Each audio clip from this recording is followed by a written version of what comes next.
ultimate selfie. All right, sir. Right here. All right, sir. Fix It Productions. All right. We about to fix it. All right, brother. We got it? We got it. Okay, baby. That's good. That's good. All right, baby. That's good. Yeah. All right. Voting rights! All right, then. Got it? All right, we got it. Okay. All right, then. Well, 44. You know, I still wear 44. You know, everything, even all of them, all this never got any bigger, man. Can you And then can I just get you to count to 5 for me? For 5, 1, 2, 3, 4, 5. Awesome. 1, 2, 3, 4, 5. Thank you so much. All right. Okay. All right. All right. And I'm just gonna tuck this cord right Okay. here if that's all right. Okay. And thank you again for sitting down with me. Okay. So I was just wanting to know, you've done so much in your career, and your impact has been able to be seen by a lot of people. Who got you so involved in, I guess, this movement? Well, I'm a child of the Civil Rights Movement. I was born in 1946, which means that I'm a baby boomer, and all the things that came as a result of the struggle and the sacrifice of people. I'm a manifestation for that. I'm someone who certainly has gained from that, and so that's the first thing. And then, without a doubt, unequivocally, my parents. Both my parents were postal workers. They were involved in the union, the National Alliance of Postal Employees.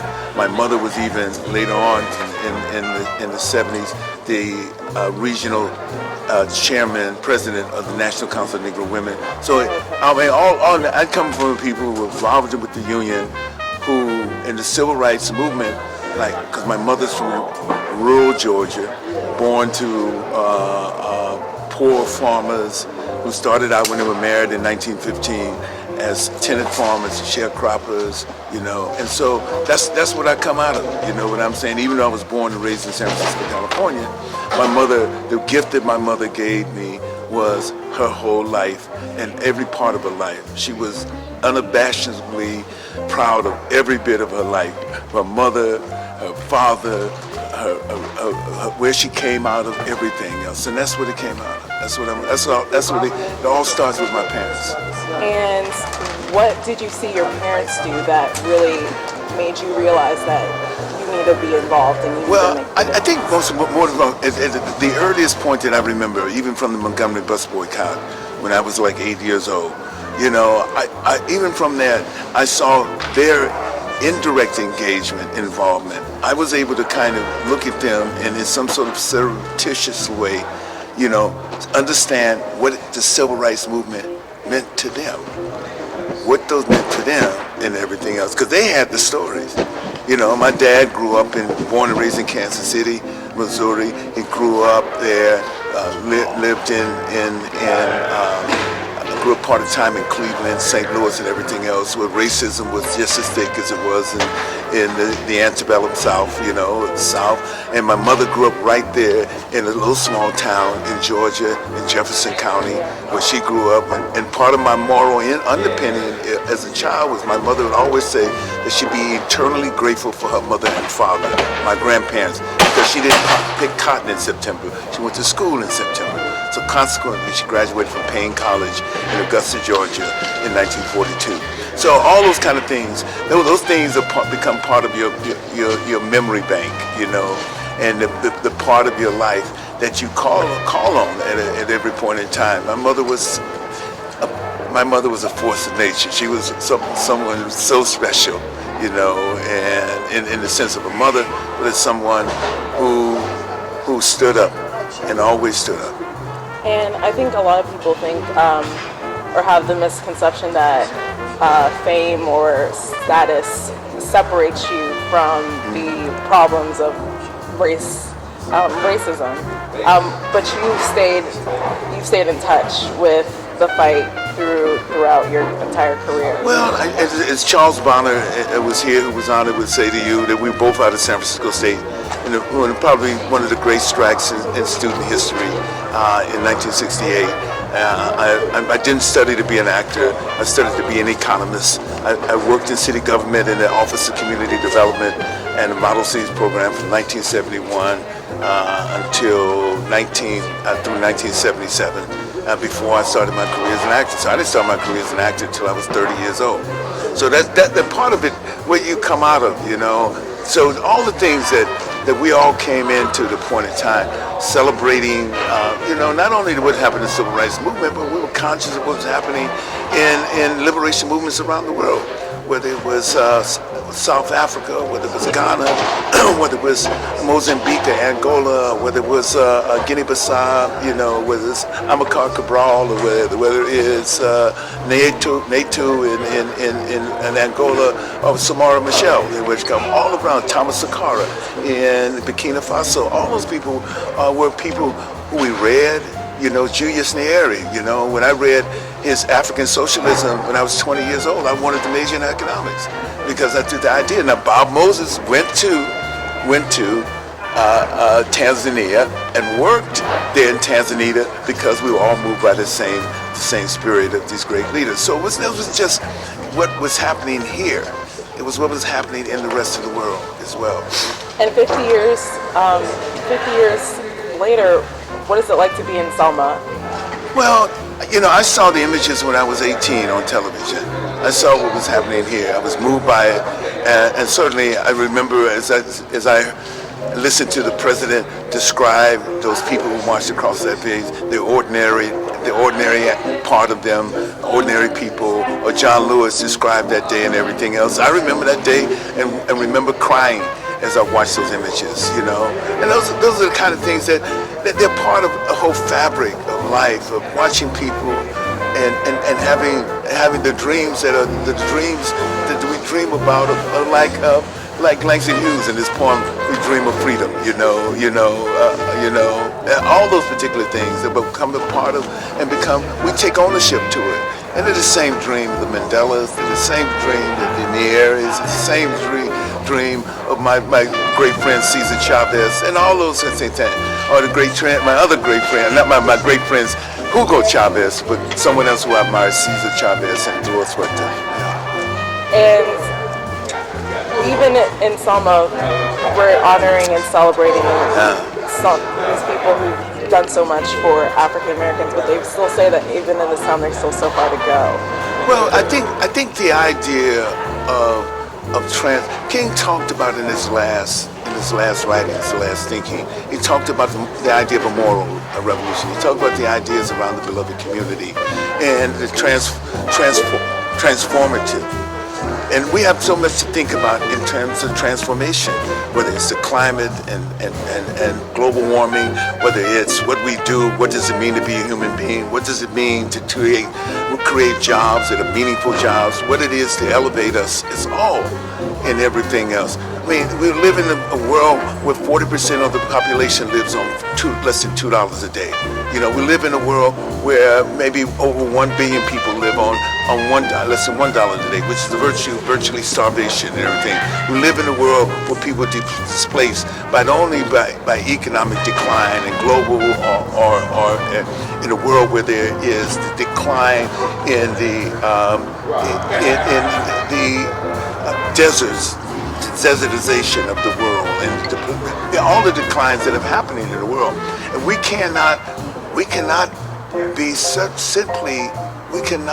adjust our eyesight and our calculus around what just happens with us.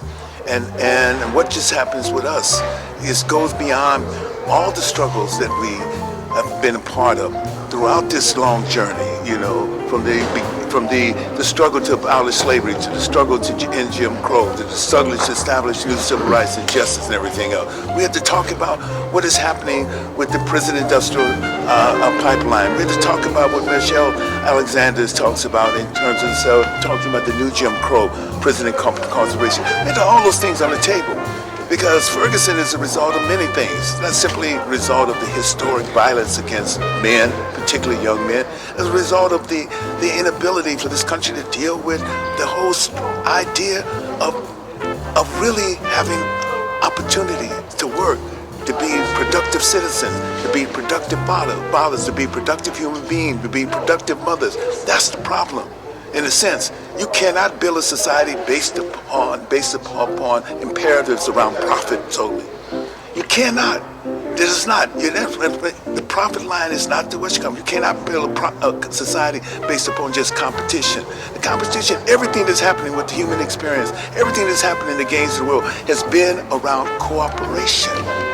The whole spirit of who we are is to be cooperative in some sense. So where do we learn to shape and fashion the things that dictate our lives, the things that control our lives, the economy that controls our lives, based upon that? How do we get smaller, not larger? If we're development, in the 21st century, it means that we have to get smaller. How do we get smaller? How do we produce locally? How do we develop those communities as sustainable communities? Communities of trust and love. Communities where people commune with each other. Communities where children grow up knowing that they're nurtured not only simply by their parents, but the community itself and the society and the laws that govern that community. Those are the kind of things we have to think about right now, you know? It may not look, it may be something, we don't know what it looks like. We don't know what it looks like, so we digest this whole idea that the more we consume, the more technology we have, the more all this that we have, we become better off. But we don't become better off. Become better off as a great, wonderful article that I read by just a few minutes ago, just a few hours ago, maybe a couple of days ago now, by Christopher Hedges, and he talks about imagination. And Einstein said imagination is more important than knowledge itself. So the idea of imagination, he talked about the two world views, the world view that come out of the pre-modern world and the modern world. You know, he described Shakespeare as being a part of the pre-modern world, where he railed against all the kind of things that were happening, whether it was through his plays of Macbeth and King Lear, of all the other kind of things that he wrote about. And he talked about Sitting Bull as being a part of the pre-modern world, you know, and how we need to get back to the pre-modern world. You know, how those aspects of the pre-modern world, and we know what Native Americans always said, what does the planet look like 7 generations from now? Not 20 years from now, not 10 years from now, but what does it look like 20 generations from now? We have at this particular moment, over the last 4 decades, the last 40 years, the planet has 50% of the wildlife on the planet has disappeared. Digest that. The population has increased over that 40 years, but 50% of the wildlife, this is not hyperbole, this is the World Wildlife Fund who put this out, has disappeared. What does that mean to us as human beings? You know, if we're part of the pre-modern world, we see ourselves simply not just as we see ourselves as part of a much more complex world of need, of adjustments, of conciliation, of relationships and everything else. That's what we see in the pre-modern world, and how those things are overturned by such things as alienation and selfishness and greed. Those are the kinds we have to think about. I don't know what else to say, but thank you. Okay, all right. Thank you for All right. Let me get a picture with you too. All right there.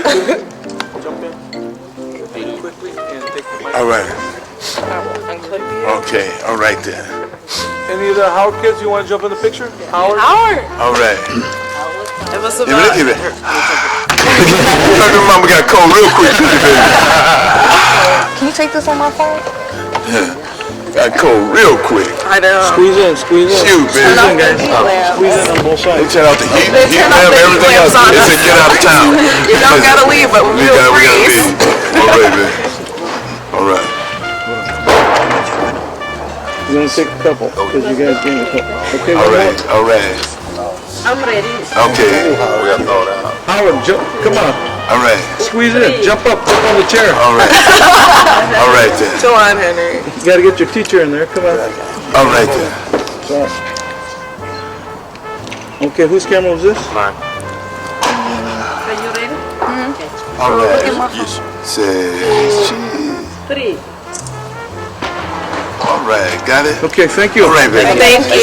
I gotta grab it. I gotta get up tomorrow morning.